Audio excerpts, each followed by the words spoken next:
ओम नमः शिवाय। हर हर महादेव। आज सावन माह के शुक्ल पक्ष की चतुर्थी तिथि और सोमवार का दिन है। आज सावन माह का तीसरा और शुक्ल पक्ष का पहला सोमवार है। इस दिन व्रत रखकर विधिवत भोले शंकर की पूजा करने से हमारे मन की सारी मनोकामनाएं पूर्ण होती हैं। और साथ ही आज विनायक चतुर्थी का व्रत रखा जाएगा, जो कि भगवान गणेश जी को समर्पित है। सावन का महीना और विनायक चतुर्थी का व्रत अपने आप में बहुत ही शुभ फल देने वाला है। यह व्रत भगवान गणेश जी की कृपा प्राप्त करने, जीवन से बाधाओं को दूर करने और सुख समृद्धि पाने के लिए बहुत ही शुभ माना जाता है। सावन का महीना भगवान शिव को समर्पित होने के साथ साथ भगवान गणेश की पूजा के लिए भी विशेष फलदायी होता है। अब की बार साल 2025 में विनायक चतुर्थी का व्रत 28 जुलाई सोमवार को रखा जाएगा। तो सोमवार को होने के कारण एक खास संयोग भी बन रहा है, जिसके कारण इस व्रत का महत्व और भी अधिक बढ़ जाएगा। विनायक चतुर्थी का व्रत रखने वाले गणेश भक्त ध्यान रखें कि इस व्रत में चंद्रमा के दर्शन नहीं किए जाते। तो ये थी सोमवार और विनायक चतुर्थी से जुड़ी हुई छोटी सी जानकारी। अब अपने शुभारंभ करते हैं आज की कथा का। तो प्रेम भाव से कहिए, विघ्नहर्ता गणेश जी महाराज की जय हो। एक समय की बात है कि एक बार भगवान शिव तथा माता पार्वती जी नर्मदा नदी के किनारे पर बैठे थे। तो पार्वती माता का मन नहीं लग रहा था। तो उन्होंने भगवान भोले शंकर से कहा कि स्वामी, अपने चौपड़ पासा खेलते हैं, इससे हमारा समय व्यतीत हो जाएगा। तो भोले शंकर ने कहा कि बात तो तुम ठीक कर रही हो, लेकिन इस खेल में हार जीत का फैसला कौन करेगा। तो शिव पार्वती दोनों सोचने लगे। तो भगवान शिव ने कुछ दिन के एकत्रित किए और उसका एक पुतला बनाकर उसकी प्राण प्रतिष्ठा कर दी और पुतले से कहा कि बेटा, हम चौपड़ खेल रहे हैं, परंतु हमारी हार जीत का फैसला करने वाला कोई नहीं है। इसीलिए तुम बताना कि हम दोनों में से कौन हारा है और कौन जीता है। तो वह बोला कि ठीक है, आप खेल शुरू करो। तो भगवान शिव और माता पार्वती जी ने चौपड़ का खेल शुरू कर दिया। यह खेल 3 बार खेला गया और संयोग से तीनों बार माता पार्वती ही जीती। तो जैसे ही खेल समाप्त हुआ तो बालक से पूछा कि हार जीत का फैसला करो। तो बालक ने कहा कि महादेव जी जीते हैं। तो यह सुनते ही माता पार्वती को गुस्सा आ गया और क्रोध में उन्होंने बालक को लंगड़ा होने का श्राप दे दिया।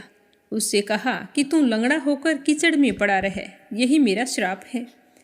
तो बालक ने माता पार्वती से माफ़ी मांगी, कहा कि हे माँ, मुझसे अज्ञानतावश ऐसा हुआ है। मैंने किसी द्वेष भावना के कारण या जानबूझकर कुछ नहीं किया है, आप मुझे माफ़ कर दो। तो वह बालक बार बार माता पार्वती से माफ़ी मांगने लगा। तो पार्वती माता पर इस बात का कोई असर नहीं हुआ। महादेव ने भी उसे बार बार कहा कि पार्वती, ये बच्चा है, तुम इसे क्षमा कर दो। तो पार्वती माता ने अपने गुस्से के आगे किसी की नहीं सुनी और महादेव जी के साथ कैलाश पर्वत पर चली गई। वह बालक बेचारा लंगड़ा होकर कीचड़ में पड़ा रहा। ऐसा करते करते कई महीनों बीत गए। एक दिन वहाँ पर नाग कन्याएं आई और वो वहाँ पर पूजा कर रही थी। तो उस बालक ने उनसे पूछा कि हे देवियों, आप क्या कर रही हैं और इसके करने से क्या फल मिलता है। तो नाग कन्याएं कहने लगी कि पहले आप ये बताओ कि तुम यहाँ पर लंगड़े होकर कीचड़ में कैसे पड़े हो। तो उसने अपनी सारी व्यथा उन नाग कन्याओं को सुनाई। तो सुनकर उन्हें बड़ा ही दुख हुआ और वे कहने लगी कि हमारा तो आज गणेश जी का व्रत है और गणेश जी की पूजा करने के लिए यहाँ पर आई हैं। तुम भी अगर इस व्रत को करो तो इस श्राप से मुक्त हो सकते हो। तो वह बालक कहने लगा कि आप मुझे इस व्रत की पूरी विधि बताओ, तो मैं आपका बड़ा ही एहसान मानूंगा। तो उन नाग कन्याओं ने उस बालक को गणेश पूजन और व्रत की सारी विधि बतला दी, फिर वहाँ से चली गई। तो वह बालक सारी विधि जानकर गणेश जी के व्रत करने लगा। उस बालक ने 21 दिन लगातार गणेश जी का व्रत किया और पूरी श्रद्धा भाव से पूजा पाठ किया करता था। तो उसके पास गणेश जी को चढ़ाने के लिए दुर्वा घास के अलावा कुछ भी नहीं था, पर वह बड़े ही प्रेम पूर्वक गणेश जी को रोजाना दुर्वा घास अर्पित किया करता था। तो गणेश जी भगवान उसकी श्रद्धा भक्ति से बहुत ही प्रसन्न हुए और उस बालक को दर्शन देकर मनोवांछित फल मांगने के लिए कहा। तो उस बालक ने कहा कि हे विनायक जी, अगर आप मुझसे इतने ही प्रसन्न हैं तो मुझे इतनी शक्ति दीजिए कि मैं अपने पैरों पर चलकर कैलाश पर्वत पर पहुंच सकूं और वो मुझे देखकर प्रसन्न हो। तो गणेश जी भगवान बालक को वरदान देकर वहां से अंतर्ध्यान हो गए। इसके बाद वह बालक कैलाश पर्वत पर पहुंच गया। तो उसे सही सलामत अपने पैरों पर चलते हुए देखकर भगवान भोले शंकर को बड़ी ही हैरानी हुई। वो पूछने लगे कि यह सब कुछ कैसे हुआ। तो उस बालक ने भगवान शंकर को 21 दिन गणेश पूजा वाली बात बताई, जिसे सुनकर भोले शंकर बड़े ही प्रसन्न हुए, क्योंकि चौपड़ वाले दिन से ही माता पार्वती जी शिव जी से विमुख हो गई थी। तो शिव जी पार्वती को खुश करना चाहते थे, तो इसीलिए उन्होंने भी बालक के बताई अनुसार 21 दिन तक श्री गणेश का व्रत किया। इस व्रत के प्रभाव से माता पार्वती के मन में भगवान शिव के प्रति जो नाराजगी थी वो समाप्त हो गई। तो पार्वती भगवान शिव से पूछने लगी कि हे स्वामी, आपने क्या किया था जिससे आपके प्रति मेरी नाराजगी समाप्त हो गई है। तो भगवान शिव ने 21 दिन श्री गणेश व्रत के बारे में माँ पार्वती को बताया। तो पार्वती माता कहने लगी कि इस व्रत को मैं भी करूँगी। मुझे विश्वास है कि इस व्रत के प्रभाव से मेरा बेटा कार्तिकेय मुझसे मिलने जरूर आएगा, क्योंकि कार्तिकेय माता पार्वती और भगवान शंकर से नाराज होकर चला गया था जब शिव और पार्वती ने गणेश और कार्तिकेय की परीक्षा ली थी, जिसमें गणेश जी विजयी हुए थे और कार्तिकेय नाराज होकर वहां से चले गए थे। तो माता पार्वती ने अपने पुत्र कार्तिकेय से मिलने के लिए 21 दिन तक गणेश व्रत किया और पूरे विधि विधान से पूजा अर्चना की। जब 21 दिन पूरे हुए तो माँ पार्वती ने गणेश जी को लड्डुओं का भोग लगाया। व्रत के 21वें दिन कार्तिकेय स्वयं अपनी माताजी से मिलने के लिए आ पहुँचे। उस दिन से श्री गणेश चतुर्थी का यह व्रत समस्त मनोकामनाओं की पूर्ति करने वाला माना जाता है। इस व्रत को करने से मनुष्य के सारे कष्ट दूर हो जाते हैं और जो कोई भी मनोकामना हो वो अवश्य पूर्ण होती है। इसीलिए हर व्यक्ति को तरक्की और उन्नति के लिए गणेश पूजन और गणेश जी का व्रत जरूर करना चाहिए, पर ध्यान रखें कि इस व्रत के अंदर चंद्रमा के दर्शन ना करें। बोलो गणेश भगवान की जय हो। अगली कहानी सुनते हैं भगवान भोलेनाथ की। बोलो शिव परिवार की जय हो। एक बार भगवान भोलेनाथ और माता पार्वती जी मृत्युलोक में घूमने की इच्छा से आए हुए थे और घूमते घूमते शिव और गौरी विदर्भ देश के अमरावती नामक नगरी में जा पहुँचे, जो कि बहुत ही सुंदर थी। वहाँ जाकर उन्होंने देखा कि वह नगरी तो सभी प्रकार के सुखों से परिपूर्ण है और उस नगरी में एक बहुत ही सुंदर शिवालय था जो वहाँ के राजा ने बनवाया था। तो उस मंदिर में जाकर भगवान भोलेनाथ और पार्वती जी निवास करने लगे।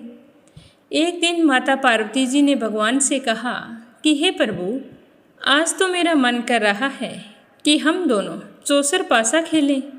तो भगवान शंकर ने कहा कि ठीक है, लेकिन हम दोनों खेलेंगे तो हमारी हार जीत का फैसला कौन करेगा। उसी समय माँ पार्वती की नज़र मंदिर के बूढ़े ब्राह्मण पर पड़ी जो पूजा करने के लिए आया हुआ था। तो माता ने ब्राह्मण को देखकर कहा कि पुजारी जी, हम दोनों चौसर पासा खेल रहे हैं, आप हमारे हार जीत का फैसला कर देना। तो ब्राह्मण ने बिना सोचे समझे झट से कह दिया कि इसमें खेलने की कोई ज़रूरत नहीं है, इस खेल में तो भगवान भोलेनाथ ही जीतेंगे। तो माता पार्वती जी को मन ही मन गुस्सा आया। फिर शिव और पार्वती जी दोनों चौसर पासा खेलने लगे। कुछ समय बाद दोनों की बाजी समाप्त हुई और माँ पार्वती जी जीत गई। माता पार्वती को ब्राह्मण के झूठ बोलने पर बड़ा ही क्रोध आया और उन्होंने कहा कि हे ब्राह्मण, तुम ब्राह्मण होकर झूठ बोलता है, मैं तुझे श्राप देती हूँ कि तुझे इसी समय कोढ़ हो जाए। तो माता पार्वती के इस तरह के श्राप को सुनकर शिव जी भी बड़े हैरान हुए और वो माता पार्वती को समझाने लगे कि पार्वती जी, ऐसा कहना ठीक नहीं है।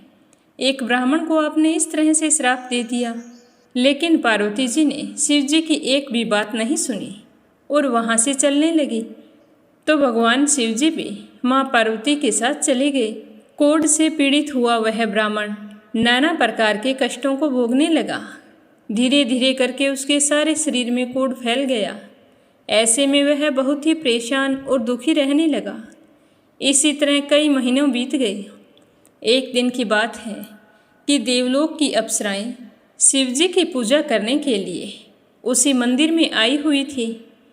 तो उनकी नज़र उस ब्राह्मण पर पड़ी जो कोढ़ के कारण बड़ा ही कष्ट पा रहा था। तो उन अप्सराओं को उस पर दया आ गई। वे सारी उस पुजारी जी के पास जाकर कहने लगी कि हे ब्राह्मण देवता, आप तो भले चंगे थे, हम हमेशा आते हैं पूजा करने के लिए, अब अचानक से आपको क्या हो गया?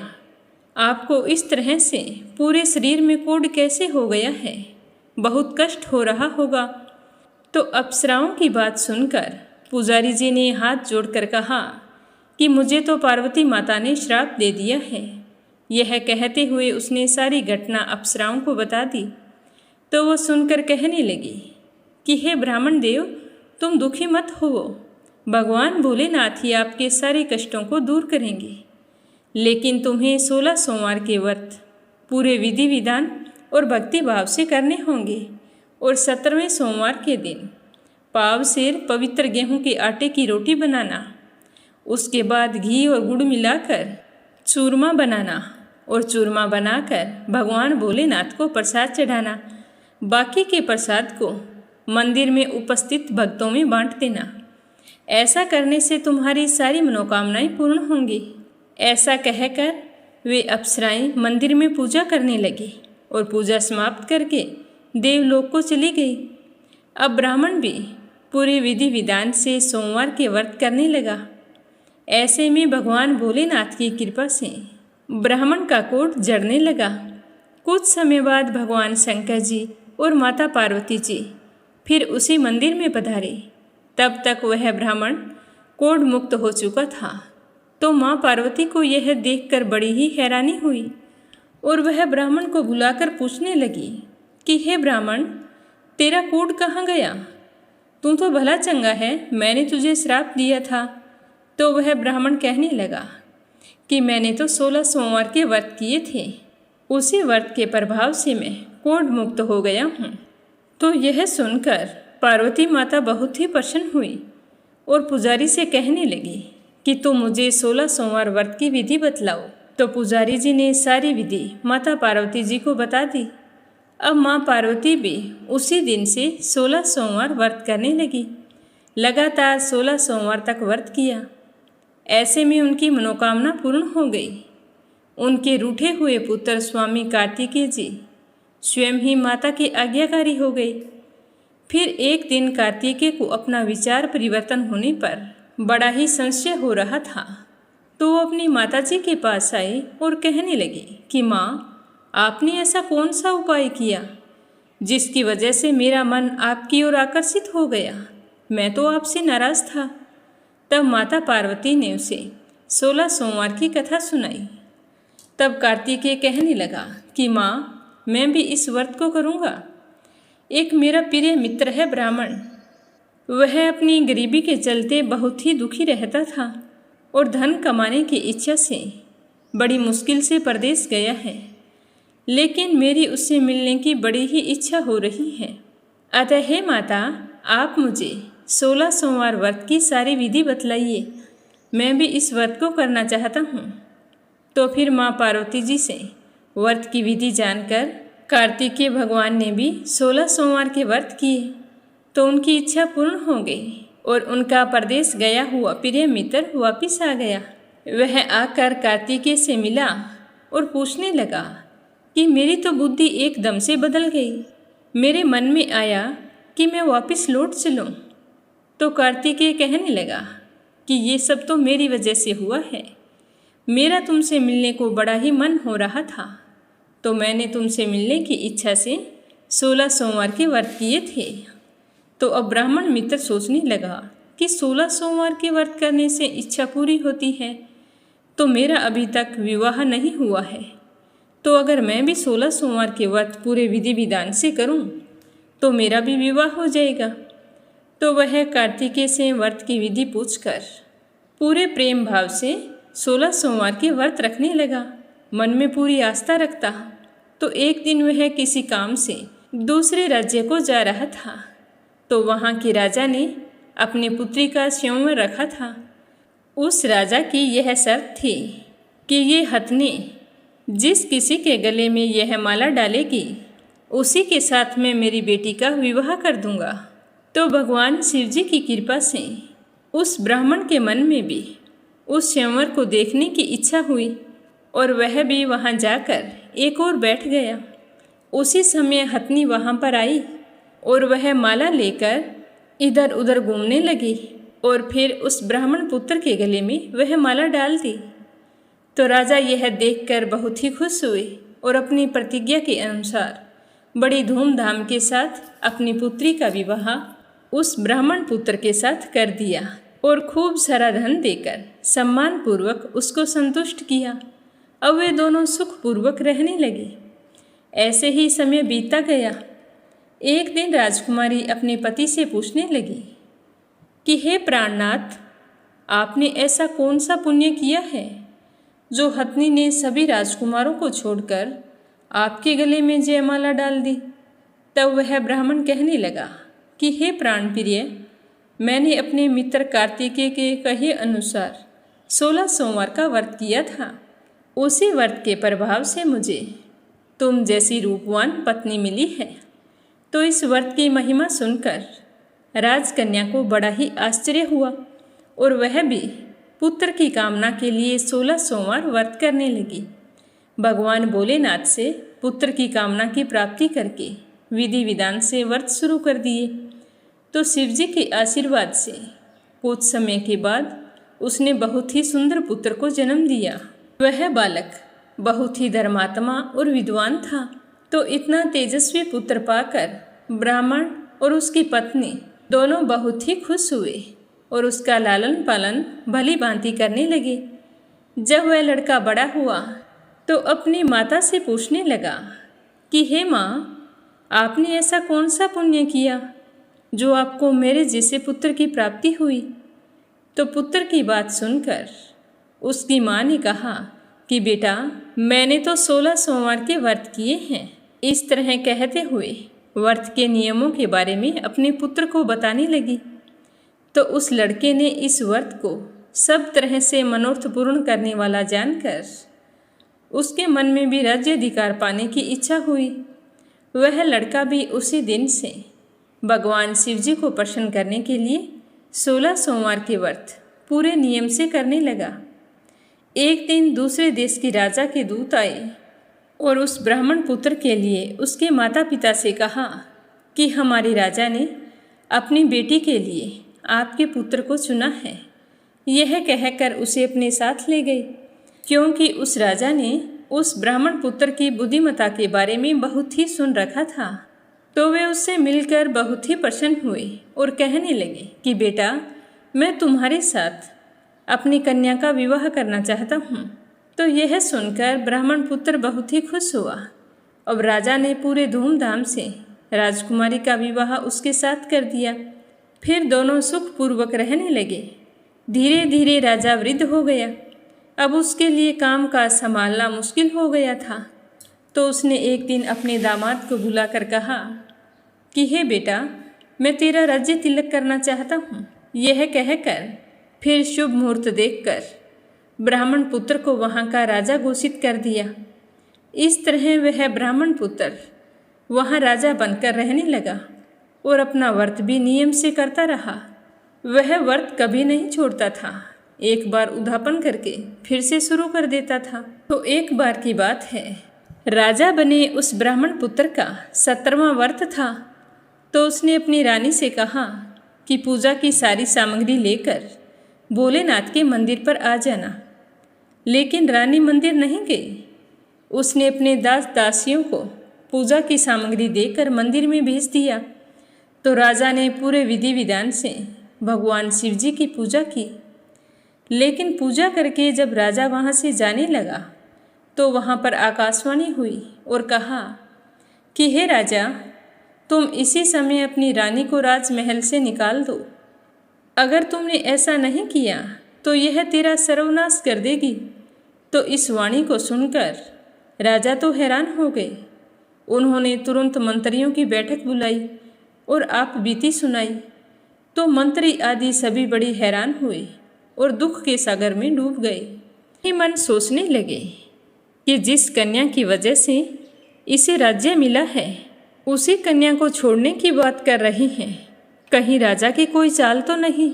ऐसा कैसे हो सकता है? लेकिन राजा ने आकाशवाणी का पालन करते हुए रानी को राजमहल से निकाल दिया। अब रानी दुखी हृदय से अपने भाग्य को कोसती हुई अपने राज्य से बाहर चली गई। बिना चप्पलों के और फटे वस्त्र पहने भूखी प्यासी धीरे धीरे चलकर एक नगर में जा पहुंची। उस नगर में एक बुढ़िया रोजाना सूत काट कर बेचने जाया करती थी। तो जैसे ही उस बुढ़िया ने रानी को देखा तो कहने लगी कि बेटी, तेरी ऐसी हालत कैसे हो गई? तो रानी ने अपनी सारी आप बीती उस बुढ़िया को सुनाई। तो बुढ़िया को बहुत ही दया आई। वो कहने लगी कि बिटिया, तू मेरे साथ चल, सूत बिकवा दे। मैं वृद्ध हूँ, भाव नहीं जानती हूँ और ना ही भार लेकर चल सकती हूँ। यह कहकर बुढ़िया ने सूत की गंठरी रानी के सर पर रख दी। अभी अचानक से प्रकोप हुआ और जोर से आंधी चलने लगी। बुढ़िया का काता हुआ सारा सूत हवा में उड़ गया। अब बुढ़िया बेचारी बहुत ही दुखी हुई और सोचने लगी कि ये तो है ही अभागन, तभी तो इसे राजा ने निकाल दिया है। तो वह कहने लगी कि तू रानी है तो अच्छी बात है, मुझसे दूर रहना, मैं तुम्हें कोई सहारा नहीं देने वाली। तो यह सुनकर रानी बहुत ही दुखी हुई और वहाँ से चल पड़ी। अब रानी चलते चलते एक तेली के घर गई और कहने लगी कि भैया, मुझे कोई काम पर रख लो। तो उसके घर में प्रवेश करते ही तेली के सारे तेल के मटके शिवजी के प्रकोप से चटक गई। ऐसी दशा देखकर तेली ने उस रानी को अपने घर से निकाल दिया। तो इस प्रकार रानी अत्यंत दुख पाती हुई एक नदी के तट पर पहुंची। भूख प्यास से बेहाल सोचने लगी कि चलो यहाँ पर पानी पीकर प्यास बुझा लेती हूँ। तो जैसे ही वह नदी में से पानी लेने लगी तो नदी का सारा पानी सूख गया। उसके बाद वह वहाँ से रोती हुई वन में चली गई। वहाँ जाकर उसने एक सरोवर देखा। तो वह देखकर बहुत ही खुश हुई और पानी पीने के लिए सरोवर की सीढ़ियों से उतरने लगी। और पानी पीने के लिए जैसे ही अपने दोनों हाथ आगे बढ़ाए तो सरोवर का सारा पानी एकदम से गंदा हो गया और उसके अंदर असंख्य कीड़े तैरने लगे। तो रानी अपने भाग्य को कोसती हुई उसी गंदे जल को पीकर अपनी प्यास बुझाई और फिर आराम करने के लिए एक पेड़ की शीतल छाया में विश्राम करने के लिए लेटी। तो उस पेड़ की सारी पत्तियां झड़ गई। अब ऐसे ही रानी जिस पेड़ के नीचे जाती तो पेड़ की सारी पत्तियां अपने आप झड़ जाती। वन, सरोवर और पेड़ों की ऐसी दशा देखकर गौएं चराते हुए ग्वालों ने गुस्से में आकर अपने स्वामी से सारी बातें बताई कि यहाँ वन में आजकल एक महिला घूम रही है, जिस भी पेड़ के नीचे जाती है उसके सारे पत्ते झड़ जाते हैं और जिस बाग सरोवर में वो हाथ लगाती है सारा पानी गंदा हो जाता है। तो गौओं के लिए ना चारा है ना पानी है। तो यह सुनकर गोसाई बाबा को बहुत ही गुस्सा आया और ग्वालों को कहा कि तुम उसको पकड़कर मेरे पास लेकर आओ। तो गोसाई बाबा के कहे अनुसार ग्वाले रानी को पकड़कर बाबा के पास ले आई। तो रानी के मुख की कांति और शरीर की शोभा देखकर गोसाई बाबा जान गए कि यह कोई दोष से पीड़ित है, इसमें इसकी कोई गलती नहीं है। ऐसा सोचते हुए गोसाई बाबा ने रानी से कहा कि हे बेटी, मैं तुमको पुत्री के समान रखूँगा, तुम मेरे आश्रम में ही निवास करो और तुम्हें किसी प्रकार का कष्ट नहीं होने दूंगा। तो गोसाई बाबा के ऐसे वचन सुनकर रानी को थोड़ी सी दिलासा मिली और वह वहीं आश्रम में निवास करने लगी। आश्रम में रानी खाना बनाती तो खाने में कीड़े पड़ जाते, पानी भरकर लाती तो वह पानी गंदा हो जाता और उसमें कीड़े ही कीड़े तैरने लगते। अब इस तरह देखकर गोसाई बाबा भी बहुत ही दुखी हो गए और रानी से कहने लगे कि बेटी, तुझ पर कौन से देवता का कोप है? ऐसा तूने क्या कर दिया है जिसकी वजह से तेरी ये दशा हो गई है? तो बाबा की बात सुनकर रानी कहने लगी कि हे बाबा, मेरे पति ने मुझे शिवजी की पूजा करने के लिए शिवालय बुलाया था, लेकिन मैं स्वयं ना जाकर मेरी दासियों को वहाँ पर भेज दिया। ऐसा कहकर रानी ने पूरी कथा बाबा को सुनाई। तो रानी की सारी बात सुनकर बाबा ने इस कोप से मुक्त होने के लिए रानी से कहा कि हे पुत्री, तुम 16 सोमवार के व्रत पूरे विधि विधान से करो। अब वह बाबा की बात मानकर रानी 16 सोमवार के व्रत पूरे नियम से करने लगी। जब रानी के 16 सोमवार व्रत पूरे हुए और जब उसने 17वें सोमवार का व्रत किया और रोज की तरह भगवान भोलेनाथ की पूजा कर रही थी, तो भगवान शिवजी के प्रभाव से राजा के मन में अपनी रानी का विचार उत्पन्न हुआ और वो सोचने लगे कि मेरी रानी को गए हुए कितना समय हो गया है, ना जाने बेचारी कहाँ कहाँ भटक रही होगी। उसका तो मैं ही सहारा था और उसी की वजह से मुझे ये राज्य मिला था। मैंने तो उसके साथ अन्याय कर दिया है। अब मुझे जाकर उसे ढूंढना चाहिए। शिवजी की कृपा हो कि वह मुझे सही सलामत मिल जाए। ऐसा मन में निश्चय करके राजा ने सैनिकों को बुलाया और चारों दिशाओं में रानी की तलाश करने के लिए भेज दिया। अब सैनिक चारों दिशाओं में ढूंढने लगे। ढूंढते ढूंढते गोसाई बाबा के आश्रम में जा पहुँचे। वहाँ रानी को देखकर सैनिक बहुत ही खुश हुए और गोसाई बाबा से कहा कि बाबा, ये रानी है और इसे हम साथ लेने आए हैं। तो सैनिकों की बात सुनकर गोसाई बाबा ने रानी को साथ भेजने से मना कर दिया। तो सैनिक चुपचाप लौट आए। महल में आकर राजा को सारी बात बताई। तब राजा स्वयं रानी को लेने के लिए गोसाई बाबा के आश्रम पर गए और पुजारी जी से प्रार्थना करते हुए कहने लगे कि हे महाराज, जो देवी आपके आश्रम में रहती है वो मेरी पत्नी है। शिवजी के कोप से मैंने इसका त्याग कर दिया था और अब से इन पर शिवजी का कोप शांत हो गया है। इसीलिए मेरे मन में इन्हें वापस ले जाने की इच्छा जागृत हुई है। हे बाबा, मैं अपनी पत्नी को लेने के लिए आया हूँ। अगर आपकी आज्ञा हो तो मैं इन्हें अपने साथ ले जाना चाहता हूँ। तो गोसाई बाबा ने राजा के वचनों को सत्य समझकर रानी को राजा के साथ जाने की आज्ञा दे दी। गोसाई जी की आज्ञा पाकर रानी अपने पति के साथ अपने राज्य के लिए चल दी। रानी के आने की खबर पाकर राज्य के सारे निवासी बहुत ही खुश हुए। घर घर बाजे बजने लगे। नगर के दरवाजे पर तोरण बंधनवारों से सजाया गया।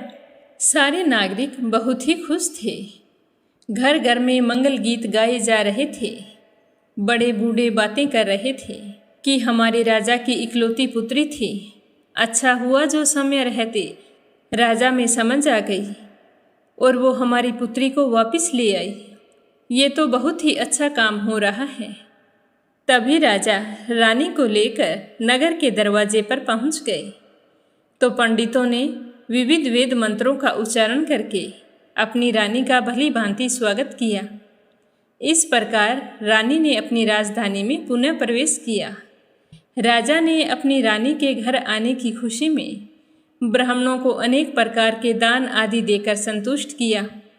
याचकों को धन धान्य दिया और पूरी नगरी में जगह जगह सदाव्रत खुलवाई, जहाँ भूखों और गरीबों को खाने को भोजन मिलता था।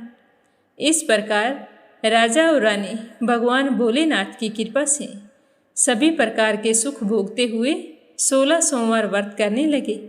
अब रानी भी पूजा पाठ करने में कोई आलस्य नहीं करती थी। जीवन के समस्त सुखों का भोग करते हुए अंत में दोनों शिवपुरी को पधार गए।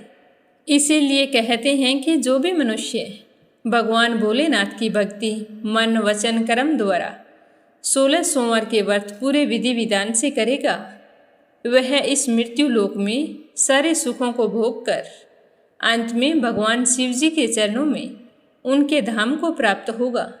और इस व्रत को करने से सबके मनोरथ पूर्ण होते हैं। लेकिन 16 सोमवार व्रत करने के लिए मन में पूरी आस्था और प्रेम होना चाहिए। हमारी कोई भी मनोकामना हो, उसे पूरा करने का जिम्मा भगवान भोले शंकर पर छोड़कर पूरे नियम से, श्रद्धा भाव से शिव जी के व्रत करने चाहिए। इसमें किसी भी तरह का आलस्य नहीं आना चाहिए। भगवान भोलेनाथ जितने भोले हैं उतना ही जल्दी उनको गुस्सा भी आता है। इसीलिए पूजा पाठ के समय तनिक भी आलस्य नहीं करना चाहिए। और पूजा करने के बाद अंत में भगवान भोले शंकर से पूजा पाठ में हुई भूल चूक के लिए क्षमा मांगकर अपने मंगल जीवन की कामना करनी चाहिए। तो ये थी 16 सोमवार व्रत कथा। उम्मीद करती हूँ कि शिव भक्तों को जरूर पसंद आई होगी। तो मीरा भक्ति स्टोरी चैनल को सब्सक्राइब करें और कथा को लाइक करके ज़्यादा से ज़्यादा शिव भक्तों में शेयर करें। भगवान भोलेनाथ और माँ पार्वती आपकी सारी मनोकामनाएं पूर्ण करें। बोलो शिव परिवार की जय हो। अब अपने सुनते हैं स्कंद पुराण का आगे का अध्याय, तो प्रेम भाव से सुनते रहिए। बोलो स्कंद पुराण की जय हो, शिव परिवार की जय हो। कर्म के अनुसार आयु क्षीण होने पर जब मनुष्यों का मृत्यु काल उपस्थित होता है, उस समय अपने कर्मों के अधीन रहने वाले जीव को यमराज के दूत शरीर से बाहर खींचते हैं। तब पुण्य और पाप के बंधन में बंधा हुआ वह जीव पंच तन मात्राओं को तथा मन, बुद्धि और अहंकार को साथ लेकर शरीर को त्याग देता है। पुण्य आत्मा पुरुषों के प्राण मुख में से स्थित 7 छिद्रों के द्वारा बाहर निकलते हैं, और जो पापी लोग होते हैं उनके प्राण गुदा मार्ग से बाहर निकलते हैं, और योगी पुरुषों के प्राण ब्रह्मारंध्र फोड़कर उद्धव लोक में गमन करते हैं। मृत्यु होने पर जीव उसी क्षण आतिवाहिक शरीर धारण कर लेता है। वह अंगूठे की पोर के बराबर होता है। उस शरीर का निर्माण अपने ही प्राणों से किया जाता है। उस अतिवाहक शरीर में जब जीव स्थित हो जाता है, तब यमराज के दूत उस देह को बांधकर बलपूर्वक यमलोक के मार्ग से ले जाते हैं। उस समय वह बहुत छटपटाता है, अपने परिजनों के लिए तड़फता है, लेकिन वो उसे ले ही जाते हैं। और जिस मार्ग से उसे ले जाया जाता है, वह मार्ग तपे हुए भाड़ के समान, गरम किए हुए लोहे के गोले के समान, तपी हुई बालू वाले स्थान की भांति तथा जलते हुए ताम्र पत्थर के समान होता है। पृथ्वी से 86,000 योजन दूर यमराज की पुरी है। उसी पुरी में यमदूत पापी जीव को घसीट कर ले जाते हैं। मार्ग में कहीं अत्यंत सर्दी पड़ती है, कहीं अत्यंत दुर्गम स्थानों से लांघना पड़ता है, कहीं भारी अंधकार छाया रहता है, तो कहीं अग्नि के समान मुख वाले काक, कंक, जम्बुक, मक्खी, डांस, मच्छर तथा सांप और बिच्छुओं से डसवाया जाता है। उनके काटने पर बहुत ही दर्द होता है, तो वह जीव जोरों से चीखता है, चिल्लाता है, परंतु वह मरता नहीं है। कहीं कहीं तो भयंकर राक्षस उसे खाते हैं, घसीटते हैं और इधर उधर फेंकते रहते हैं। कहीं तपी हुई बालू वाले अत्यंत मार्ग से जलता हुआ पापी जीव ले जाया जाता है। तो इस तरह जीव को यमपुरी के उस कष्टदायक मार्ग से 4 घंटे यातना देने के बाद पार कराते हैं। परंतु वह समय उस जीव के लिए बड़ा ही कष्टदायक होता है, और वह समय उसे 1 वर्ष से भी अधिक लगता है। और उसी मार्ग में वैतरणी नदी आती है, जो पीप और रक्त से भरी होती है। तो पापी जीव को उसे भी पार करना पड़ता है, जिसमें बाल ही सेवाल का काम कर देते हैं। यमलोक में पहुंचने पर यमदूत पापी मनुष्य को ले जाकर यमराज के सामने खड़ा कर देते हैं। तो उस समय पाप आत्मा जीव काल और अंतक आदि से घिरे हुए यमराज को बड़े ही भयंकर रूप में देखता है और देखकर डर जाता है, तथा पुण्य आत्मा जो होती है वो यमराज का परम शांत सौम्य रूप देखता है। मनुष्य ही यमलोक में जाते हैं, दूसरे प्राणी नहीं। अन्य प्राणियों की मृत्यु होने पर शीघ्र ही किसी न किसी योनि में उनका जन्म हो जाता है। इसी प्रकार उनकी योनि पूर्ति मात्र की जाती है।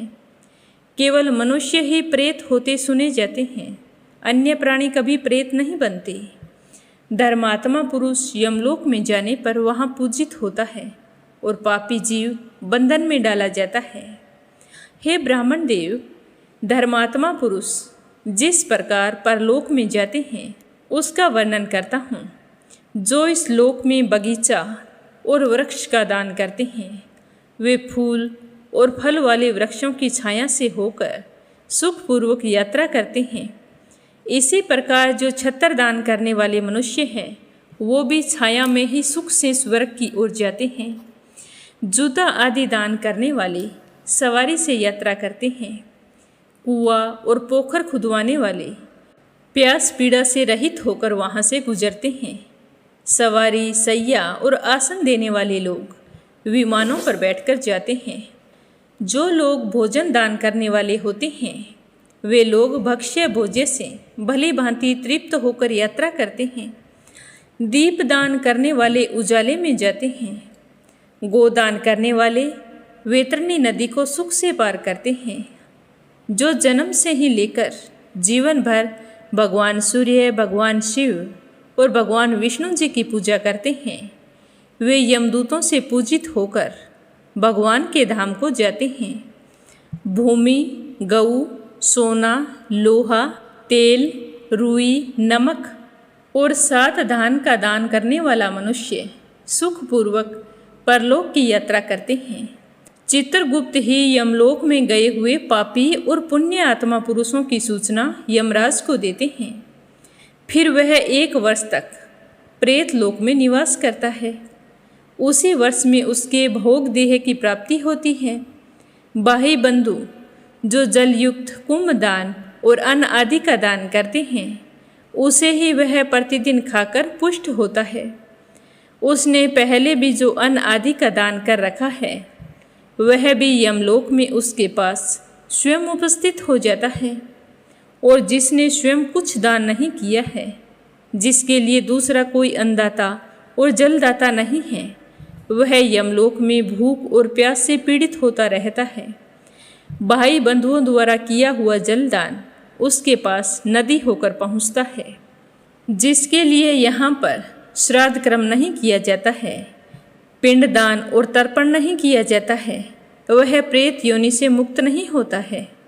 प्रेत लोक में मनुष्य के दिन के बराबर ही दिन होता है। इसीलिए प्रेत को प्रतिदिन 1 वर्ष तक अन्न देना चाहिए।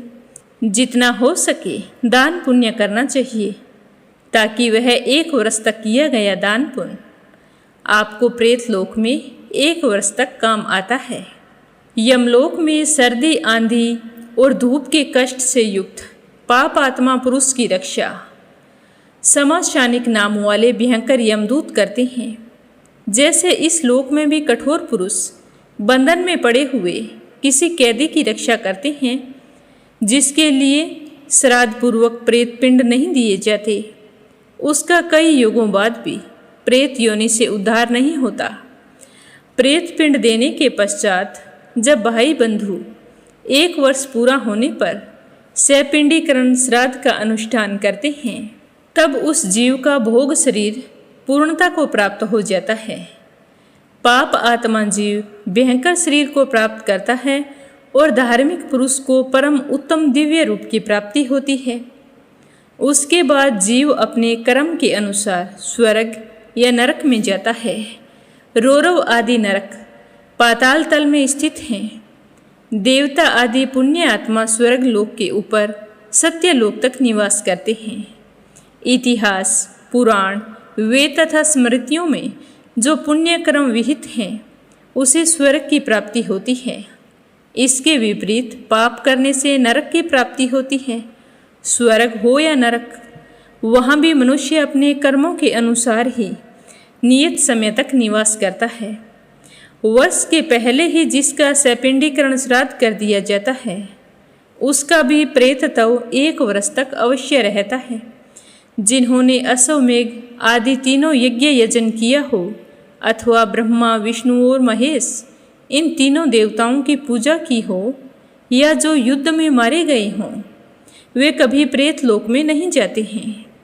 केवल दान पुण्य ही एकमात्र स्वर्ग की प्राप्ति है, और केवल पाप से एकमात्र अंधकारपूर्ण नरक में जाना पड़ता है। पाप और पुण्य दोनों के अनुष्ठान से मानव स्वर्ग और नरक में जाता है, और उसी के अनुसार उसको शरीर प्राप्त होता है। हे ब्राह्मण देव, जन्म, मृत्यु और परलोकवास आपके इन तीनों प्रश्नों को लेकर जैसे मेरे पिता ने मुझे शिक्षा दी थी, वही मैंने तो आपसे निवेदन किया है। अब आप और क्या सुनना चाहते हैं, कृपया करके मुझे बताइए। तो उस बालक कमठ की बात सुनकर ब्राह्मण देव कहने लगे कि हे कमठ, तुमने तो शास्त्रीय मत का आश्रय लेकर परलोक का जो यह स्वरूप बतलाया है, वो तो बिल्कुल वैसा ही है, इसमें तनिक भी संशय नहीं है। इस विषय में नास्तिक, पापचारी तथा मंदबुद्धि लोग होते हैं, वो इस बात में संदेह करते हैं। उनका संदेह दूर करने के लिए तुम कर्मों के फल का निरूपण करो कि किस किस पाप कर्म का कौन सा फल यही प्राप्त हो जाता है, तथा किस पाप के प्रभाव से मनुष्य किस रूप में जन्म लेता है। इन सब बातों के बारे में यदि तुम जानते हो तो मैं सुनने की इच्छा रखता हूँ। तो ब्राह्मण देव की बात सुनकर कमठ ने कहा कि हे ब्राह्मण देव, इस विषय में भी मैं आपको वही बताऊंगा जो मेरे पिता ने मुझे उपदेश दिया है, और मेरे चित्त में जो विचार स्थित हैं, आप स्थिर होकर सुनना। पहले मैं आपको बताऊंगा कि किस कर्म को करने से मनुष्य को कौन सा रोग होता है। ब्राह्मण देव से इस तरह कहकर कमठ कहने लगा कि हे विप्रवर, ब्राह्मण की हत्या करने वाले मनुष्य को क्षय का रोग होता है। शराबी के दांत काले होते हैं। जो व्यक्ति सोने की चोरी करता है, उसे नख से संबंधित बीमारियां होती हैं। जो गुरु पत्नीगामी होता है, उसे चमड़ी का रोग होता है। इन सब के साथ जो संसर्ग करता है, वे पुरुष सभी रोगों को प्राप्त होते हैं। ये 5 प्रकार के लोग महापातकी कहलाते हैं। जो साधु पुरुषों की निंदा सुनता है, वह बहरा होता है, और जो व्यक्ति अपनी कीर्ति का बखान स्वयं करता है, वह गूंगा होता है, और जो गुरु की आज्ञा का उल्लंघन करता है, वह अगले जन्म में मिर्गी के रोग से पीड़ित होता है। जो गुरुजनों का अपमान करता है, वह कीड़ा बनकर जन्म लेता है, और पूजनीय पुरुषों के कार्य की उपेक्षा करने वाला पुरुष दूषित बुद्धि को प्राप्त होता है। और जो व्यक्ति साधु जनों के यहाँ चोरी करता है, चोरी करने के लिए जितने कदम आगे बढ़ाता है, वह कर्महीन मनुष्य उतने ही वर्षों तक पंगु रहता है। जो दान देकर फिर से छीन लेता है, या दान देकर बार बार उसका एहसान जताता है, वह गिरगिट की योनि में उत्पन्न होता है। जो क्रोध में भरे हुए पूजनीय पुरुषों को प्रसन्न नहीं करता है, उसे सिर दर्द का रोग होता है। अगर किसी कारणवश पूजनीय पुरुषों को गुस्सा आ भी जाता है, तो उन्हें हमेशा खुश करने की कोशिश करनी चाहिए। जो व्यक्ति रजस्वला स्त्री से समागम करता है, वह चांडाल बनता है। और जो कपड़े की दुकान पर चोरी करता है, या घर पर ही किसी का कपड़ा चुरा लेता है, वह दूसरे जन्म में सफ़ेद कोढ़ से पीड़ित होता है। और जो आग लगाता है, वह दूसरे जन्म में काली कोढ़ से पीड़ित होता है। जो व्यक्ति चांदी चुराता है, वह मेंढक की योनि में जाता है। और जो व्यक्ति झूठी गवाही देता है, उसे मुख का रोग होता है। और जो व्यक्ति प्राय स्त्रियों को काम भाव से देखता है, वह दूसरे जन्म में नेत्र रोग से पीड़ित होता है। कुछ देने की प्रतिज्ञा करके जो वो कार्य नहीं करता है, अपनी प्रतिज्ञा को तोड़ देता है वह अल्पायु होता है। ब्राह्मण की वर्ती का अपहरण करने वाला सदा अजीर्ण का रोगी और अधम होता है। और जो मनुष्य ब्रह्मचारी व्यक्ति को भोजन कराने से मुख मोड़ लेता है वह हमेशा अपने गृहस्थ जीवन में रोगी बनकर नाना प्रकार के कष्टों को भोगता है। अपनी बहुत सी पत्नियों के होने पर कोई व्यक्ति एक ही में ज़्यादा अनुराग रखता है वह पुरुष अगले जन्म में मेदा के क्षय रोग से युक्त होता है।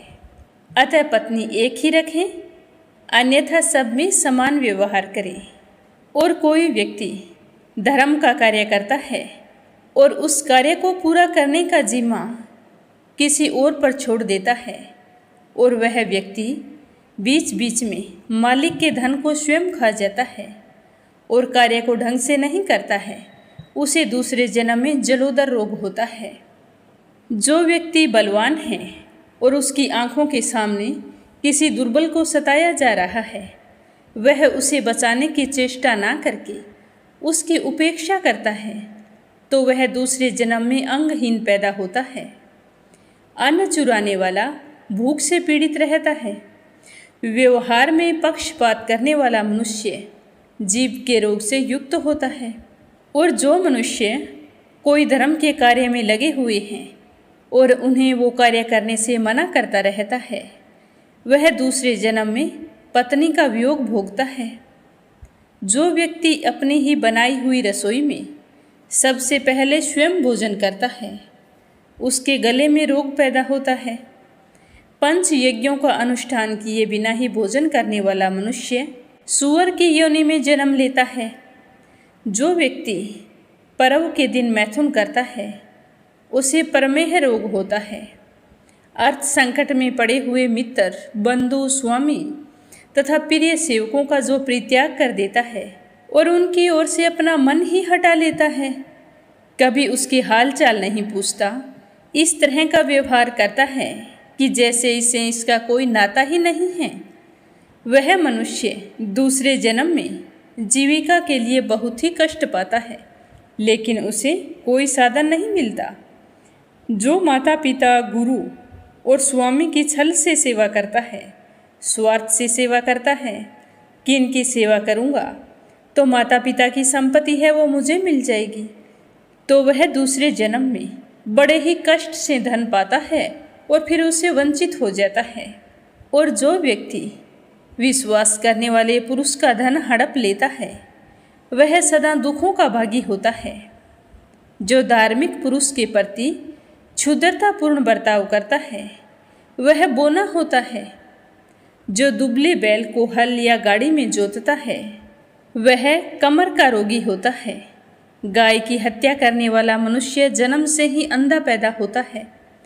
गौओं को दुख देने वाला मनुष्य पशु से रहित होता है। जो गौओं को मारता है और उनके प्रति बहुत ही निर्दयता का व्यवहार करता है वह समाज में हमेशा कष्ट पाता है। सभा में पक्षपात करने वाले को गले का रोग होता है। जो व्यक्ति हमेशा क्रोध करता है वह भी चंडाल के रूप में जन्म लेता है। चुगली करने वाले मनुष्य के मुख से जीवन भर दुर्गंध आती है। बकरी बेचने वाला मनुष्य बहेलिया होता है। कुंड का अन्न यानी कि नाजायज का भोजन करने वाला मनुष्य नौकर बनकर जीवन व्यतीत करता है। नास्तिक पुरुष तेली होता है और श्रद्धाहीन मनुष्य मुर्दे के समान अपना जीवन व्यतीत करता है। उसे घर और समाज में कहीं भी इज्जत नहीं मिलती है। सबको दुख देने वाला मनुष्य सदा शोक में डूबा रहता है। अन्याय से ज्ञान ग्रहण करने वाला मनुष्य मूर्ख होता है। शास्त्र चुराने वाला राक्षस होता है। जो पवित्र कथा से द्वेष करता है वह कीट मुख होता है। नरक से लौटे हुए पुरुष की बुद्धि अत्यंत खोटी होती है। तालाब और बगीचे को नष्ट करने वाला पुरुष दूसरे जन्म में बिना हाथ के ही पैदा होता है। व्यवहार में छल का सहारा लेने वाला मनुष्य अपने ही सेवकों के हाथों मारा जाता है। पराई स्त्री से रति करने वाला पुरुष सदा प्रमेह रोग से पीड़ित होता है। खोटा वैद्य वात का रोगी होता है, गुरु पत्नीगामी मनुष्य कोढ़ी होता है, पशुओं से मैथुन करने वाला भी परमेही होता है, अपने गोत्र की स्त्री से मैथुन करने वाला संतानहीन होता है, माता बहन और अपनी पोती से संभोग करता है, वह मनुष्य दूसरे जन्म में खुसरा बनकर पैदा होता है। कृतघ्न मनुष्य को समस्त कार्यों में असफलता प्राप्त होती है। इस तरह कहते हुए कमठ कहने लगा कि हे ब्राह्मण देव, मैंने आपसे पापियों का लक्षण संक्षेप से बता दिया है। संपूर्ण लक्षणों का वर्णन करने में तो चित्रगुप्त भी असमर्थ हैं। ये नरकों से भ्रष्ट हुए पाप आत्मा सहस्त्र योनियों की यातनाएं भोग कर जैसे मैंने बताया है उसी के अनुसार मनुष्य रूप में पैदा होते हैं। जो धर्म को नहीं मानते हैं तथा जो दुर्व्यसनों से पराजित हैं, उन शेष पापियों को अनुमान से ही जानना चाहिए जिनका पाप नष्ट हो गया है, अथवा जो स्वर्ग से लौटे हैं, वे समस्त दुर्व्यसनों से मुक्त होकर एकमात्र धर्म का आश्रय लेते हैं। धर्म और दान से सुख प्राप्त होता है और अधर्म से दुख की उत्पत्ति होती है। अतः सुख के लिए धर्म का आचरण करना चाहिए और पाप को सर्वथा त्याग देना चाहिए। इस लोक और परलोक दोनों में जो सुख है उसकी प्राप्ति धर्म से ही बताई जाती है। अतः समस्त कार्यों और मनोरथों की सिद्धि के लिए धर्म में मन लगाना चाहिए। मनुष्य 2 घड़ी भी पुण्य कर्म करते हुए ही जिए, उभय लोक विरोधी कर्म के साथ कल्प भर भी जीने की इच्छा नहीं रखनी चाहिए। हे विप्रवर, आपने जो कुछ पूछा है उसका मैंने अपनी शक्ति के अनुसार वर्णन किया है। यह सही है या गलत है इसके बारे में मैं कुछ नहीं कह सकता। अगर आपको बुरा लगा हो तो मुझे क्षमा करना। अब आप बताइए कि मैं और क्या बताऊं। तो 8 वर्ष के बालक कमठ का यह भाषण सुनकर भगवान सूर्य जो ब्राह्मण देव के भेष में आए थे, वे बहुत ही विस्मित और प्रसन्न हुए। उन्होंने उस समय हारित आदि ब्राह्मणों की इस प्रकार प्रशंसा की कि ऐसे उत्तम ब्राह्मणों से यह पृथ्वी धन्य है। भगवान प्रजापति भी धन्य हैं जिनकी मर्यादा का इन श्रेष्ठ ब्राह्मणों द्वारा पालन हो रहा है। इस समय इन श्रेष्ठ ब्राह्मणों से चारों वेद धन्य हो गए हैं। और जिन ब्राह्मणों में एक छोटे से बालक की बुद्धि इतनी तीव्र और स्पष्ट है, उन हारित आदि ब्राह्मणों की बुद्धि कैसी होगी। निश्चय ही त्रिलोकी में ऐसी कोई बात नहीं है जो इन ब्राह्मणों को पता ना हो। इस बालक ने जो कुछ भी बताया है वो मैंने पूछा था उससे बहुत बढ़कर बताया है। इस प्रकार ब्राह्मण देव सारे ब्राह्मणों की प्रशंसा करके खुशीपूर्वक कहने लगे कि हे श्रेष्ठ ब्राह्मणों, मैं सूर्य हूँ। आपका दर्शन करने के लिए सूर्यलोक से यहाँ आया हूँ। आज मेरे नेत्र सफल हो गए हैं। आप जैसे उत्तम ब्राह्मणों के साथ वार्तालाप करने और बैठने से तो चंडाल भी पवित्र हो जाते हैं। देव ऋषि नारद भी सर्वथा धन्य हैं जो त्रिलोकी के तत्व को जानते हैं, जिनका श्रेय आपके द्वारा उसी प्रकार बढ़ रहा है जैसे वे धृति योग में किए हुए दान का पुण्य बढ़ता है।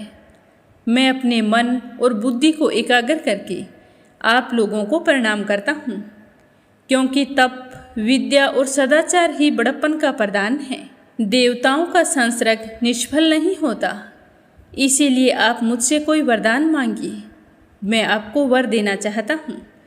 तो भगवान सूर्य की यह बात सुनकर वे श्रेष्ठ ब्राह्मण बहुत ही प्रसन्न हुए और उन्होंने अर्घ्य, स्तुति और चंदन से भगवान सूर्य देव का पूजन किया और उनकी स्तुति करने लगे। इससे आगे अपनी सुनेंगे कल के अध्याय में। प्रेम भाव से सुनने के लिए आप सभी का बहुत बहुत धन्यवाद। भगवान भोलेनाथ का आशीर्वाद आप पर हमेशा बना रहे। बोलो स्कंद पुराण की जय हो, शिव परिवार की जय हो। अब अपने सुनते हैं लप्सी और तपसी की कहानी। बोलो लप्सी तपसी की जय हो। बहुत पुराने समय की बात है। एक गांव में एक ब्राह्मण परिवार रहा करता था। उसमें पति पत्नी के अलावा उनके 2 बच्चे थे, एक बेटा था, एक बेटी थी। ब्राह्मण दंपति बहुत ही सरल स्वभाव के थे। समय मिलने पर प्रभु का स्मरण किया करते थे। उनकी बेटी बहुत ही संस्कारी और सुशील थी, लेकिन उनका बेटा आवारा किस्म का था। वह कोई काम धाम नहीं करता और ना ही कभी अपने माँ बाप का कहना मानता था। समय के साथ दोनों बहन भाई बड़े हो गए। बहन की शादी कर दी गई, पर भाई का वही हाल था। उसके माँ बाप ने उसे समझाया कि बेटा, अब हम वृद्ध हो चले हैं, तुम कोई काम किया करो, लेकिन उस पर उनकी बातों का कोई असर नहीं होता था। तो एक दिन ब्राह्मणी अपने पति से कहने लगी कि स्वामी, आप बिल्कुल काम छोड़ दीजिए। जब घर में कुछ भी नहीं होगा तो यह अपनी जिम्मेदारी समझेगा और काम पर लग जाएगा। तो ब्राह्मण ने दूसरे दिन से काम पर जाना छोड़ दिया। तो यह देखकर उनके बेटे ने कोई काम नहीं किया और चोरी करने चला गया। आते जाते राहगीरों को लूट लेता और उसी से अपने घर का गुजारा किया करता था। तो उसकी लूटने और चोरी करने की आदत से सारे गांव वाले उसे लपसी कहने लगे। तो लपसी की इस हरकत से उसके माँ बाप बहुत ही दुखी रहते थे, पर वह किसी की सुनने के लिए तैयार नहीं था। इसी तरह समय बीतता गया। एक दिन की बात है कि लपसी एक पीपल के पेड़ पर बैठा था। तभी शिव पार्वती जा रहे थे। पार्वती माता गहनों से लदी हुई थी। तो लपसी उन्हें देखकर सोचने लगा कि सूरत के कितने गहने हैं, आज ये सारे के सारे लूट लूँगा तो मुझे कई महीनों तक चोरी नहीं करनी पड़ेगी। तो वह लूटने के इरादे से पीपल की ओट में होकर बैठ गया। जैसे ही शिव पार्वती वहाँ से जाने लगे तो लपसी एकदम से शिव पार्वती के सामने आकर कहने लगा कि जल्दी से जितने सारे गहने पहन रखे हैं उतार दो। तो पार्वती माता कहने लगी कि तुम चोरी क्यों करती हो, तुम्हें पता है चोरी करना पाप है। तो लपसी कहने लगा कि क्या करूं, घर पर मेरे माँ बाप हैं, मेरी एक भांजी है, उनके लिए दोनों समय भोजन की व्यवस्था कहाँ से करूं, मुझे कोई काम तो आता नहीं है। तो लपसी की बात सुनकर पार्वती माता कहने लगी कि तुम जो चोरी करके पाप करते हो, इस पाप का भागी कौन बनेगा। तो लपसी कहने लगा कि मेरे घर वाले सारे बनेंगे। तो पार्वती माता कहने लगी कि कोई नहीं बनेगा, पाप के भागी केवल तुम बनोगे। तो लपसी कहने लगा कि मैं लूट खोस कर उन्हीं के लिए लेकर जाता हूँ, तो पाप के भागी तो उन्हें बनना ही पड़ेगा। तो लपसी की बात सुनकर पार्वती माता ने हंसकर कहा कि हम यहीं पर बैठे हैं और तुम अपने घर जाओ, अपने घर वालों से पूछो कि कोई तुम्हारे पाप का भागी बनेगा क्या। तो यह सुनकर लपसी भागा भागा अपने घर आया और अपनी माँ के पास गया और कहने लगा कि माँ, मैं चोरी करके लाता हूँ, राह चलते राहगीरों को लूटता हूँ, तुम्हारे लिए ही तो करता हूँ। तो तुम मुझे एक बात बताओ, चोरी करने से जो पाप लगता है तो आप मेरे पाप के भागी बनोगे। तो लपसी की बात सुनकर उसकी माँ कहने लगी कि बेटा, मैंने तो तुमसे नहीं कहा कि तुम चोरी करके लाओ, तुम कमा कर लाओ, हमें तो 2 वक्त की रोटी चाहिए, मैं तो तुम्हारी पाप की भागी नहीं बनूंगी। तो माँ के मुंह से इस तरह की बात सुनकर लपसी तो हैरान हो गया। फिर वह अपने पिताजी के पास गया और जाकर कहने लगा कि पिताजी, मैं जो कुछ भी लूट खोस के लाता हूँ वो आपके लिए ही तो लाता हूँ। देखो मैंने लूट कर कितना धन इकट्ठा कर लिया है, कितने ऐशो आराम है तुम्हारे। अगर मैं चोरी नहीं करता तो क्या ये सब हमें मिलता। पिताजी, मैं तुमसे एक बात पूछता हूँ कि चोरी करने से पाप लगता है, तो उस पाप में आप मेरे भागीदार बनोगे क्या। तो लपसी की बात सुनकर उसके पिताजी कहने लगे कि बेटा, मैंने नहीं कहा कि तुम चोरी करके लाओ, तुम कमा कर लाओ, मैं तुम्हारे पाप का भागी नहीं बनूंगा। तो माँ बाप के मुंह से इस तरह की बात सुनकर वह बहुत ही उदास हुआ और सोचने लगा कि मैं कितने महीनों से चोरी कर रहा हूँ, ना जाने मुझ पर कितना पाप चढ़ गया है, और ये तो बोल रहे हैं कि पाप के भागी हम नहीं बनेंगे, तो अब क्या होगा। तो वह बड़े ही दुखी मन से शिव पार्वती से मिलने के लिए चल पड़ा। जैसे ही घर से बाहर निकलने लगा तो उसकी छोटी सी भांजी दरवाजे पर खेल रही थी। उसे पता नहीं था कि पाप पुण्य क्या होता है, तो वो कहने लगी कि मामा पाप की भागी मैं बनूंगी। तो उसके इस तरह कहते ही लप्सी ने उसे गोद में उठाया और चल पड़ा। शिवजी भगवान और पार्वती माता के पास जाकर कहने लगा कि घर वालों ने पाप का भागी बनने से मना कर दिया है और एक यही है जो पाप की भागी बनने को तैयार है। फिर लप्सी बड़े ही दीन स्वर में कहने लगा कि हे भगवान, मैं समझ गया हूँ कि चोरी करना पाप है। आज तक जो मैंने काम किया वो बहुत ही गलत था, लेकिन अब मैं इसका प्रायश्चित करना चाहता हूँ। अब तुम ही बताओ मुझे मेरे पापों से मुक्ति कैसे मिलेगी। तो उसकी बात सुनकर शिव पार्वती बहुत ही खुश हुए और लप्सी को कच्चे सूत का एक छोटा सा गोला देते हुए कहा कि लप्सी, ये सूत लो और इस पीपल के चारों ओर परिक्रमा लगाओ। जब यह सूत समाप्त हो जाएगा तब तुम्हारे सारे पाप नष्ट हो जाएंगे। तो यह सुनकर लप्सी बहुत ही खुश हुआ। सोचने लगा कि छोटा सा गोला है, अभी लपेट कर घर चला जाऊंगा, उसके बाद में कभी कोई पाप नहीं करूंगा। फिर उसने अपनी बांजी को कंधे पर बैठाया और पीपल की परिक्रमा लगानी शुरू कर दी। अब भगवान का वह सूत खत्म कहाँ होने वाला था। लप्सी चक्कर लगाता गया पर वह सूत खत्म नहीं हुआ। चक्कर लगाते लगाते 1 महीने, 6 महीने, साल, पूरे 12 साल बीत गए पर वह सूत खत्म नहीं हुआ। 12 साल बाद एक बार फिर शिव पार्वती जी वहाँ से गुजर रहे थे तो पार्वती माता ने कहा कि स्वामी चलो लप्सी को चलकर देखते हैं। तो शिवजी कहने लगे, वो चोरी करने वाला, लूटने वाला कब का चला गया होगा। तो पार्वती माता कहने लगी कि नहीं स्वामी, चलकर देखने में क्या जाता है, चलो एक बार देखते हैं। तो शिव पार्वती जी जैसे ही पीपल वृक्ष के पास आए तो देखा कि लप्सी तो अब भी चक्कर लगा रहा है। वहाँ चारों ओर गहरी खाई हो गई है और लप्सी की बड़ी बड़ी दाढ़ी, मूंछें, नाखून बढ़ गए हैं। तो यह देखकर पार्वती माता ने कहा कि देखो स्वामी, आप तो कह रहे थे कि वो कब का ही चला गया, देखो इसके मन में सच्ची भक्ति है। तो पार्वती की बात सुनकर शिवजी ने कहा कि चलो अभी देख लेता हूँ। तो यह कहकर शिवजी ने एक सोने का कड़ा लप्सी के आगे फेंक दिया। तो लप्सी ने झट से उसके ऊपर पैर कर लिया। फिर अचानक से उसका ध्यान शिव पार्वती जी की ओर गया तो वो हाथ जोड़कर कहने लगा कि भगवान, अब तो मेरे पाप समाप्त हो गए होंगे, आप मुझे यहाँ से जाने की आज्ञा दीजिए। आपका यह सूत अभी तक खत्म नहीं हुआ है। तो शिवजी भगवान ने कहा कि तुम्हारे पाप कर्म भी अभी तक पूरे नहीं हुए हैं। तो शिवजी की बात सुनकर लप्सी कहने लगा कि भगवान, मुझे पूरे 12 वर्ष हो गए हैं आपकी भक्ति करते करते और अब भी आप मुझ पर शक कर रहे हैं। तो शिवजी ने कहा कि अपना पैर उठाओ। तो जैसे ही लप्सी ने अपना पैर उठाया तो उसके पैर के नीचे सोने का कड़ा था। तो यह देखकर लप्सी शर्मिंदा हो गया और कहने लगा कि प्रभु, गलती हो गई, मुझे माफ़ करो, आगे से मैं ऐसी गलती कभी नहीं करूँगा। तो शिवजी कहने लगे कि नहीं लप्सी, तुम्हारा पाप ऐसे पूरा नहीं हो सकता।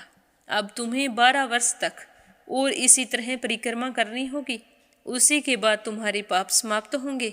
यह कहकर शिव पार्वती वहाँ से चले गए और वह फिर से पीपल के पेड़ की परिक्रमा करता रहा। करते करते 12 साल बीत गए। 12 साल बाद में शिव पार्वती जी वहाँ पर आए तो उन्होंने देखा कि आज भी वो वहीं पर चक्कर लगा रहा है। तो शिवजी ने फिर उसके सामने सोने की अंगूठी फेंकी पर उसने कोई ध्यान नहीं दिया। तो शिवजी भगवान प्रसन्न होकर कहने लगे कि हे लप्सी, आज से तुम मेरी तपस्या करके तपसी बन गए हो। मैं तुम्हें वरदान देता हूँ कि तुम अपने जीवन में सारे सुखों को प्राप्त करेगा और तूने 24 बरस तक मेरी भक्ति की है, इसका फल भी तुझे अवश्य मिलेगा। जो भी औरत गाय और कुत्ते की रोटी नहीं बनाएगी उसका पुण्य फल तुम्हें मिलेगा। आंगन लीप कर दहलीज नहीं लीपेगी तो उसका पुण्य फल भी तुझे ही मिलेगा। अगर हमारे घर की बहन बेटी को हम सूट, तीवल या साड़ी भेंट स्वरूप देते हैं तो साथ में मोली का धागा और कुछ रुपए नहीं देंगे तो उसका पुण्य फल भी तुम्हें ही मिलेगा। अगर कोई दिए से दिया जलाएगा तो उसका पुण्य फल भी तुम्हें ही मिलेगा। अगर व्रत और पूजा पाठ में सारी कहानी सुन ले और तुम्हारी कहानी ना सुने तो उसका पुण्य फल भी तुम्हें ही मिलेगा। कहा जाता है कि तभी से सुबह पहली रोटी गाय की और सुबह की अंतिम रोटी छोटी बनाई जाती है और शाम को अंतिम रोटी बड़ी बनाई जाती है जो कुत्ते की होती है। और दिए से दिया भी नहीं जलाया जाता और घर की बहन बेटियों को सूट और तीवल के साथ भेंट स्वरूप कुछ रुपए भी जरूर दिए जाते हैं। और उसी दिन से हर व्रत कथा के बाद में लपसी तपसी की कहानी जरूर सुनी जाती है और कथा समाप्त होने पर कहा जाता है कि लपसी का फल लपसी को मिले, तपसी का फल तपसी को मिले। हमारी पूजा पाठ का, हमारे व्रत का और हमारी कहानी का पुण्य फल हमें मिले। बोलो लपसी तपसी की जय हो। तो ये थी लपसी और तपसी की कहानी। लपसी तपसी दो भाई नहीं थे। लपसी और तपसी एक ही आदमी का नाम था। लूट कर लाता था, इसीलिए उसे लपसी के नाम से पुकारते थे और फिर भगवान की तपस्या करने के कारण उसे तपसी के नाम से जाना जाने लगा। बोलो लपसी तपसी की जय हो। अब अपने सुनते हैं प्यारे श्रोताओं के नाम। आज का पहला कमेंट संजय, सोनिया, हिताक्षी, दीपेश, मयंक हरियाणा से। दूसरा है देवी सिंह, कार्तिक, पायल, सौम्या, उमा रघुवंशी गजबा सौदा से। और तीसरा है अपराजिता मीना श्रीवास्तव नेपाल से। प्रिया रणवीर देसवाल, वरदान देसवाल, पवनी देसवाल मेरठ से। कमला गुरुग्राम से। सरला रानी करणपुर से। शीला सिन्हा, मीरा श्रीवास्तव, ममता श्रीवास्तव, माला छम्मा जौनपुर से। रुक्मणी शर्मा अम्बाला से। नर बहादुर पाल नेपाल से। संजू सैनी, सुनीता सैनी सेखाड़ा से। राधा रोहिला दिल्ली से। आरती खैरावर अगरखर से। सीमा जोशी, रवि कुमार जोशी दिल्ली से। निर्मला सिसोदिया दिल्ली से। यशोदा मांझी उड़ीसा से। तारा मिश्रा, राम नरेश मिश्रा, शुभम मिश्रा, रितेश मिश्रा गोपालगंज से। श्रीमती शर्मा अलीगढ़ से। इंदिरा तिवारी, शांति प्रसाद तिवारी, शुभांकित, दीपांकित, सुरभि, जया तिवारी, वैभवी, ऐश्वर्या तिवारी उत्तराखंड से। सुनीता पवार, अनिल टिहरी करनाल से। श्रीचंद यादव गया बिहार से। सुनीता रानी मेरठ से। सुदेश नागपाल करनाल से। धनीराम धर्मशाला हिमाचल प्रदेश से। यूएन तिवारी, इंदिरा तिवारी लखनऊ से। गीता सैनी करनाल से। कृष्ण यादव हैदरपुर से। आरती, अजित, अनन्या मनीवाली से। उमेश कुमार उत्तर प्रदेश से। समन प्रसाद दिल्ली से। सरला कमन बिनानी, सुमन चांदोरा जोधपुर से। चंद्रकांता दिल्ली से। मीरा अग्रवाल बंगाल से। गंतव्य पांडे, पवित्रा पांडे, गौरव पांडे नेपाल से। उषा सेठ बनारस से। कमला देवी भीलवाड़ा से। क्षमा और परतुल वडोदरा से। मंजू चौधरी भीलवाड़ा से। मीनू वालिया दिल्ली से। शकुंतला पंगल भिवानी से। उषा जांगिड़ सोजत सिटी से। नंदा पांडुरंग पुजारी ब्रह्मपुरी महाराष्ट्र से। संजीव कंसल, कविता कंसल, हितेश कंसल, आरुष कंसल, रानी कंसल मुजफ्फरनगर से। रेखा धर्मेंद्र शर्मा जयपुर से। कोमल निर्मल मुंबई मीरा रोड से। पिंकी शर्मा, पवनी शर्मा, सुहानी शर्मा चिंगरावाली से। रामवती देवी, जगवीर सिंह, रवि कुमार, राहुल कुमार, अनुज कुमार, रुद्र कुमार, ज्योति, वंदना, भावना, आराध्या आन्या अविका तोलू मोलू मेरठ से, वीना कालड़ा आगरा से, संगीता अग्रवाल कमला देवी अग्रवाल दुलिया महाराष्ट्र से, शिव कुमार शर्मा बादाम देवी शर्मा जयपुर से, नीलम जायसवाल हैदराबाद से, शांता बहन वाघेला गुजरात के मंडल से, सुनीता गोस्वामी गीता गोस्वामी मेरठ से, प्रदीप बत्रा परवीन बत्रा दिल्ली से, कमलेश भल्ला जम्मू से, निकिता सेजवानी अहमदाबाद से, अनीता अमृतसर से, सावित्री ईश्वरलाल रामचंदानी गाजियाबाद से, पूजा पाठक उत्तराखंड देहरादून कोशानी से, श्रीमती कमलेश जबलपुर से, पुष्पा पटेल हिमांशु ब्रिजेश दिशु यानिक पटेल जानकी पराग अराहा लंदन से, अशोक कुमार जी भटनागर भोपाल मध्य प्रदेश से, जयश्री पवार गोरखनाथ पवार महाराष्ट्र से, कमलेश लाल रुड़की से, स्मिता सीताराम गायकवाड़ महाराष्ट्र से, दुर्गा चौहान जोधपुर से। आप सभी श्रोताओं को बहुत बहुत धन्यवाद। अपना प्रेम और विश्वास इसी तरह बनाए रखना। मीरा भक्ति स्टोरीज पर प्रस्तुत होने वाली कथाओं को रोजाना प्रेम भाव से सुनना, लाइक करके ज़्यादा से ज़्यादा दूसरे भक्तों में शेयर करना। आप सभी को एक बार फिर से सावन सोमवार और विनायक चतुर्थी की हार्दिक शुभकामनाएं। और कल सावन माह के शुक्ल पक्ष की पंचमी तिथि है, तो नाग पंचमी का पावन पर्व मनाया जाएगा। आप सभी की मंगल कामना के साथ ओम नमः शिवाय। हर हर महादेव।